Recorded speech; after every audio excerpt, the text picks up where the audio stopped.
So I was using MV3D to create a little grid-based first-person dungeon crawler, in the same vein as Wizardry or like Undernauts, a DRPG as they're known nowadays. But I've begun to notice little dips in the frames per second, going from the usual 60 FPS to 40 or so. So partially inspired by this YouTube video about game optimization, I decided to test it out on something other than my usual PC for once. I got out my girlfriend's old super basic laptop and oh no, and it's even occasionally dipping down to like 4 frames per second. But I mean, that laptop's pretty bare bones, right? So I went to the MV3D Discord, where the always incredibly helpful users tested out my game, and oh no,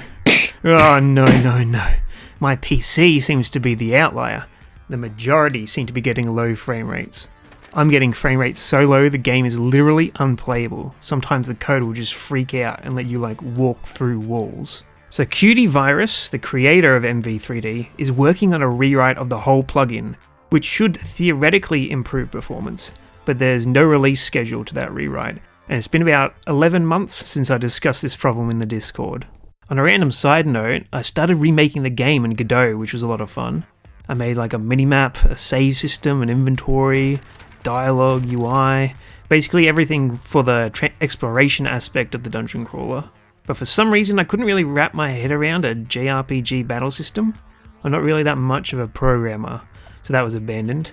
I only bring it up because I was able to easily get 300 to 400 FPS by switching engine, and the test laptop was getting like 100 frames per second, and I think that basically cements my conclusion. RPG Maker isn't made for 3D, and MV3D is wrestling with RPG Maker the whole time, and it's still really impressive how well it does that, in my opinion, but it's not made for 3D. Now, if you're using basic 3D, like Nintendo DS level 3D, I think it'll work great. Qt Virus, the creator of MV3D, made a game jam game that looks like this, and it runs pretty nicely. It got 40 FPS on my terrible laptop, and that's what I get for like an empty MV3D map. So if you're thinking of using MV3D, you really want to keep it simple, definitely simpler than I did, and continually be checking your game on different PCs with different hardware. You cannot make your game with the assumption that just because it looks like something that can run easily in any other engine, it will run fine in MV3D. And just because it runs fine on your computer, it will run fine on other people's computers. Just keep that in mind, or you might end up having to scrap a good chunk of your work. As for me, I've decided to stick with RPG Maker, but switch back to something two-dimensional.